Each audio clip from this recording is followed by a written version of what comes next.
السلام علیکم ورحمۃ اللہ وبرکاتہ نحمدہ ونصلی علی رسولہ الکریم اما بعد۔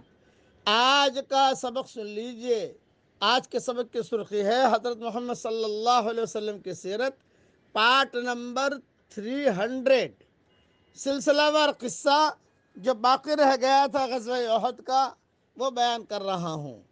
حضور اکرم صلی اللہ علیہ وسلم کو سب سے زیادہ جو تکلیف پہنچی وہ غزوہ احد میں پہنچی۔ لوگوں نے گھیر لیا، بے ایمانوں نے گھیر لیا۔ صحیح مسلم میں حضرت انس سے مروی ہے کہ جب قریش کا آپ پر ہجوم ہوا تو یہ ارشاد فرمایا آپ نے، کون ہے جو ان کو مجھ سے ہٹائے اور جنت میں میرا رفیق بنے؟ چنانچہ انصار کے 7 آدمی اس وقت آپ کے پاس تھے۔ 7 انصاری باری باری جو ہے اللہ کو پیارے ہو گئے۔ زیاد ابن سکن تھے، ان کو یہ شرف حاصل ہوا کہ جب زخم کھا کر گرے تو حضور صلی اللہ علیہ وسلم نے فرمایا ان کو میرے قریب لاؤ۔ لوگوں نے ان کو آپ کے قریب کر دیا، انہوں نے اپنا رخسار آپ کے قدم مبارک پر رکھ دیا اور اسی حالت میں جان اللہ کے حوالے کی۔ انا للہ و انا الیہ راجعون۔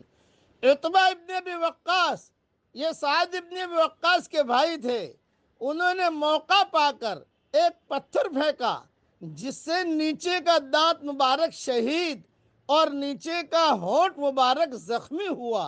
سعد ابن ابی وقاص فرماتے ہیں کہ میں میرے بھائی پر بہت غصہ ہوا، چونکہ ابھی وہ اسلام نہیں لائے تھے، اس لیے میں کچھ کر نہیں سکا، سوچتا رہا یہ میرا بھائی تھا۔ سعد ابن ابی وقاص فرماتے تھے اسی طریقے پر آپ صلی اللہ علیہ وسلم پر بہت حالات آئے۔ اس زور سے کسی نے حملہ کیا کہ رخسار مبارک زخمی اور خود کے 2 حلقے رخسار مبارک میں گھس گئے، کڑیاں، یہ سمجھ لیجئے آپ کے رخسار مبارک میں گھس گئے۔ اور عبداللہ ابن شباب زہری نے پتھر مار کر پیشانی مبارک کو زخمی کیا۔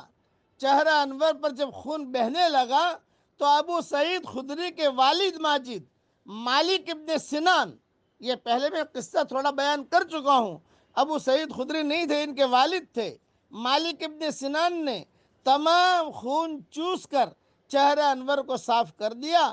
آپ نے فرمایا لن تمسک النار، تجھ کو جہنم کی آگ ہرگز نہ لگے گی، اس لیے کہ تو نے میرا خون صاف کیا۔ اسی طریقے پر آپ صلی اللہ علیہ وسلم نے جب بہت حالات آئے تو حضرت علی، حضرت طلحہ حضور صلی اللہ علیہ وسلم کو سہارا دے کر بچا کر لے جانے لگے۔ حضرت عائشہ رضی اللہ تعالیٰ عنہ فرماتی ہیں کہ آپ کے ذرا کی 2 کڑیاں چبھ گئی تھی اور زبردستی اندر تک چلی گئی تھی، کوئی ڈاکٹر تو تھا نہیں۔ ابو عبیدہ ابن جراح نے ان کو اپنے دانتوں سے پکڑ کر کھینچا، جس میں ابو عبیدہ کے 2 دانت شہید ہو گئے رضی اللہ عنہ وَأَضْحَكَ سِنَّهُ یوم القیامہ، اللہ ان سے راضی ہو جائے اور ابو عبیدہ کو ہنستا رکھے۔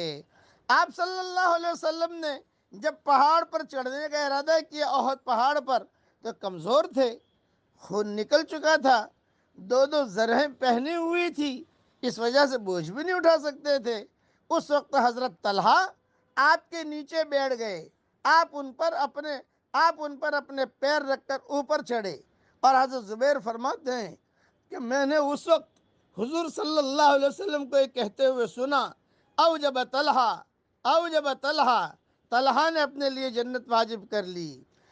راوی کہتے ہیں کہ حضرت طلحہ نے اتنی حفاظت کی حضور صلی اللہ علیہ وسلم کی کہ 35 یا 39 زخم آئے تھے۔ اور عجیب قصہ کہ حضرت جابر سے مروی ہے کہ بہت بار ہو رہے تھے، حضرت طلحہ رضی اللہ تعالیٰ عنہ کی حضرت طلحہ کی انگلیاں کٹ گئیں، ایک دم سے ایسا وار آیا، حضور کو بچا رہے تھے اور انگلیاں کٹ گئیں۔ جب انگلیاں کٹ گئی تو بہت تکلیف ہوئی، تو حضرت طلحہ نے ایک جملہ کہا، حس، یعنی او ہو تھک گیا، او ہو، یعنی حضور کو بچاتے بچاتے وہ جب آئی تو ان کے زبان سے جملہ نکلا۔ آپ نے فوراً کہا لو قلت بسم اللہ لرفعتك الملائکہ والناس ينظرون الیک حتی تلج بک فی جو السماء. ارے طلحہ تو نے کیا کہہ دیا؟ تھک گیا یا یہ کہہ دیا کیا کہہ دیا حس، یعنی ارے یہ کیا ہوا؟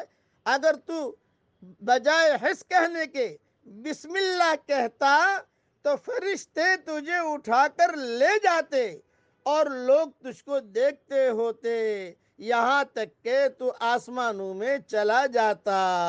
یہ حدیث بھی امام نسائی نے اور بیہقی نے نہایت عمدہ اور کھری سند کے ساتھ نقل کیا ہے.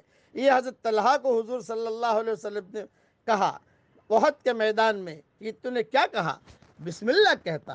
اسی لیے کبھی بھی ہوائی جہازوں میں سفر کرتے ہوائی جہاز ہلے یا کبھی کار وغیرہ کا سفر کرتے کوئی ایسی چیز نامناسب آئے، آدمی بسم اللہ کہے، بسم اللہ بسم اللہ بسم اللہ بسم اللہ. اس سے انشاءاللہ حفاظت بھی ہو جائے گی اور اللہ تعالیٰ کی مدد بھی آئے گی. بقیہ تفصیل کل پوری کروں گا انشاءاللہ.